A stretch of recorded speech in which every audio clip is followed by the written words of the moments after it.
norėčiau papasakoti apie vieną žmogų, kuris salininkams atnešė labai daug energijos, labai daug vilčių, gerų vilčių.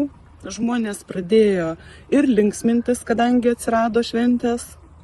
Žmonės pradėjo bendrauti daugiau, pasitikėti bendruomenę, kadangi bet kada galima kreiptis į bendruomenę. Ir be abejo, Violeta Fominienė visada jinai padės.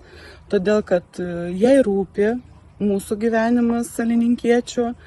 Ir taip pat aš labai džiaugiuosi, kad jinai pas mus iš viso pabandė pabūti lyderė tarp visų. Iš tikrųjų, tai jos drąsus kelias ir jinai labai stengiasi visiems padėti, visus, kaip jums pasakyti, suprasti, gal, ir išklausyti kiekvieną. Visada durys atidarytos tiek neseniūnijoje, o mūsų bendruomenės namuose, pačiuose salininkuose. Visada, jeigu kažkokiam žmogui reikės pagalbos, visada padės. Ir net nesvarbu kokiu laiku.